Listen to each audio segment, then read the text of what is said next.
KEIR RADNEDGE in Moscow. Every World Cup depends on the host nation making significant progress.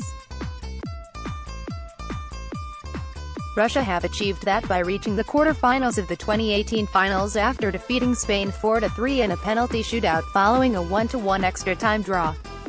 Central defender Sergey Ignashevich put through his own goal in the 12th minute, but Russia leveled with a penalty by Artem Dzyuba shortly before halftime and then held a below-par Spain at bay for the rest of the 120 minutes to earn the shootout. Russia's four marksmen all scored, but Koke saw Spain's third kick saved by Russian captain Igor Akinfeyev and Iago Aspas pulled their fifth kick wide.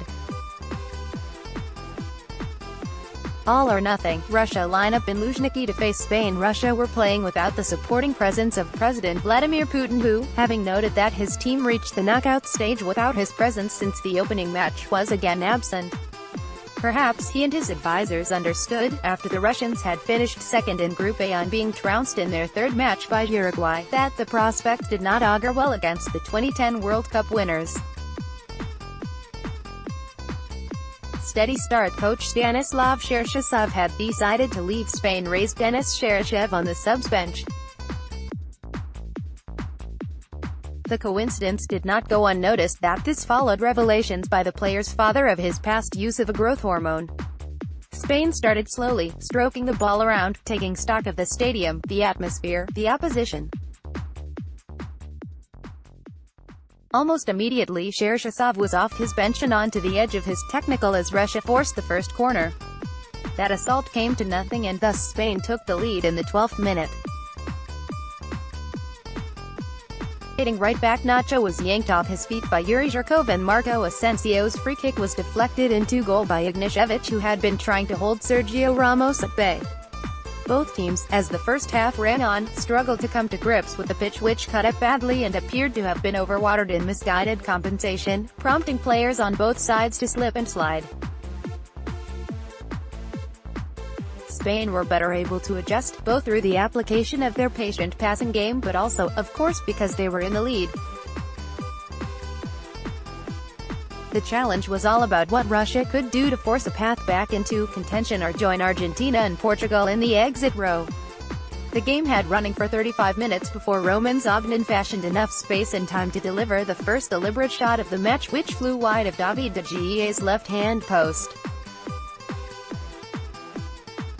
Russia pressed again and were rewarded with an equalizer from the penalty spot. Alexander Samodevov's right-wing corner was headed goalwards by Dzyuba but was blocked by the upraised arm of Gerard Piqué, as if the Barcelona defender were trying to halt traffic. Dutch referee Bjorn Kuipers booked Piqué, dismissed a raft of Spanish protests and Dzyuba duly thumped home the penalty.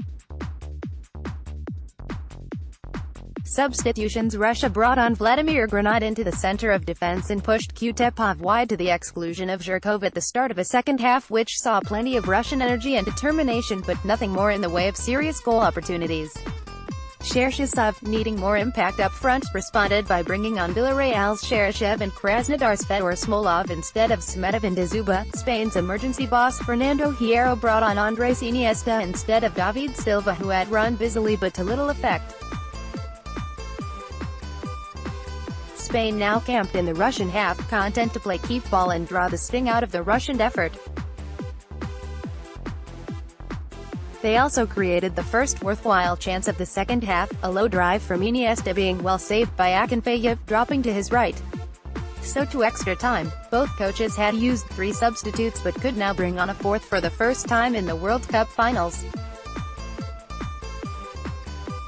Alessandro Ercanduli makes history as he replaces Derkujaev 6 minutes into the extra half-hour.